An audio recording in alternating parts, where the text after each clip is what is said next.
नमस्ते दोस्तों, स्वागत है आप सभी का हमारे चैनल में। दोस्तों आज हम पढ़ेंगे छत्तीसगढ़ का पाट क्षेत्र। ठीक है दोस्तों, तो सबसे पहले आप हमारा ये चित्र देख लीजिए जिसमें कि पंडरा पाट, लहसुन पाट और जमीर पाट, जसपुर पाट, जारंग पाट और मेन पाट हमने शो किया है। इसे आप डायग्राम को बना लेंगे अपने नोट्स में।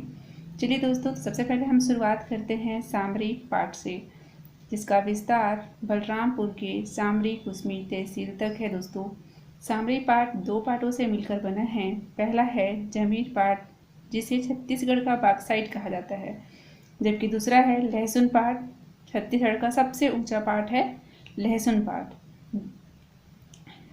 यहीं पर सबसे ऊंची चोटी का नाम जो है उसका नाम है गौरलाटा चोटी, जिसकी ऊंचाई 1225 मीटर है। ठीक है दोस्तों, तो यह है लहसुन पाट की सबसे ऊंची चोटी गौरलाटा चोटी, जिसकी ऊंचाई 1225 मीटर है। साथ ही गौरलाटा चोटी न सिर्फ लहसुन पाट की ऊंची चोटी है, बल्कि छत्तीसगढ़ की भी सबसे ऊंची चोटी का नाम है गौरलाटा चोटी, ऊंचाई 1225 मीटर।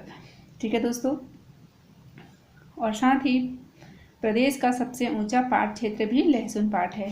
यदि आपके एग्जाम में क्वेश्चन आ जाए, कई बार आया है दोस्तों, यदि आपके ऑप्शन में सामरी पाट ना रहे तो आप लहसुन पाट को टिक करेंगे, और यदि ऑप्शन में कई सारे एग्जाम्स में लहसुन पाट ऑप्शन में नहीं रहता है तो वहाँ आप सामरी पाट को टिक करेंगे, क्योंकि सामरी पाट का हिस्सा है दोनों पाट। ठीक है, चलिए आगे देखते हैं दोस्तों।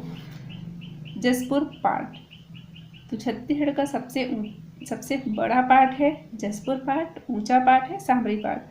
जसपुर पाट का विस्तार जसपुर तक है। जसपुर पाट में मुख्य रूप से दो चोटियां प्रमुख है। पहला है लुडेंग चोटी और दूसरी है बखौनी चोटी। दोस्तों लुडेंग चोटी से केलो नदी का उद्गम हुआ है। केलो नदी जसपुर से निकलकर रायगढ़ जिले में जाती है, जहां पर केलो परियोजना बनाया गया है रायगढ़ में केलो नदी पर, और केलो परियोजना को दिलीप सिंह चुदेव परियोजना के नाम से भी जाना जाता है।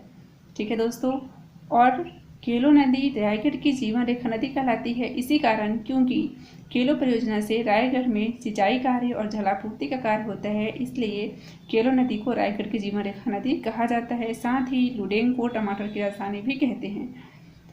और यह नदी जो है केलो नदी, यह दक्षिण दिशा की ओर बहती है, आप इसे भी याद करेंगे। अगला है दोस्तों बखौनी चोटी। बखौनी चोटी से कन्हार नदी का उद्गम हुआ है। कन्हार नदी जसपुर जिले से निकलकर बलरामपुर जाती है, जहां बलरामपुर में कन्हार नदी पर कोटली जलप्रपात स्थित है। कन्हार नदी की इम्पोर्टेंट चीज़ यह है कि कन्हार नदी झारखंड और छत्तीसगढ़ के मध्य प्राकृतिक सीमा रेखा बनाती है। और दोस्तों ये भी याद रखिएगा कि बखौनी चोटी उत्तर दिशा की ओर बहती है। ठीक है, चलिए आगे हम देखेंगे जारंग पाट, जिसका विस्तार जसपुर और सरगुजा जिले में है, लेकिन मैक्सिमम यह जसपुर जिले में विस्तार है। तो दोस्तों अब हम आगे पढ़ेंगे मेन पार्ट। मेन पार्ट दोस्तों सरगुजा जिले में इसका विस्तार है। मेन पार्ट की कुछ खासियत देखेंगे हम। मेन पार्ट छत्तीसगढ़ का शिमला कहलाता है। सबसे कम तापमान यहीं पर है, हिल स्टेशन भी यहाँ पर है। और दोस्तों 1962 में जो भारत चीन युद्ध हुआ था उसमें तिब्बत शरणार्थियों को यही मेन पार्ट में बसाया गया था, और इनके प्रमुख कौन थे तो दलाई लामा थे। चीन शरणार्थियों को यहाँ बसाए जाने के कारण दोस्तों बौद्ध संप्रदाय का ये प्रमुख केंद्र भी है, और प्रतिवर्ष बौद्ध पूर्णिमा के दिन यहाँ मेले का आयोजन भी होता है। साथ ही दोस्तों जसपुर में मेन पार्ट से मान नदी का उद्गम हुआ है, और सरगुजा से, और सरगुजा में ही सरभंजा जलप्रपात बना है मान नदी पर। उसके पश्चात दोस्तों यह मान नदी जाती है रायगढ़ में, और रायगढ़ में मान नदी घाटी है जहाँ पे सर्वाधिक कोयले का भंडार है। मेन पार्ट में दोस्तों बागानी फसलें भी होती है। सर्वाधिक यहाँ लीची, स्ट्रॉबेरी, आलू होता है। इसके अलावा कॉफ़ी और चाय का उत्पादन भी यहाँ पे सर्वाधिक होता है। पर्यटन क्षेत्र दोस्तों, तो यहाँ पर दलदली भूमि, ठिठेनी पत्थर, tiger seals, echo point, Mehta point, fish point भी यहाँ पर है।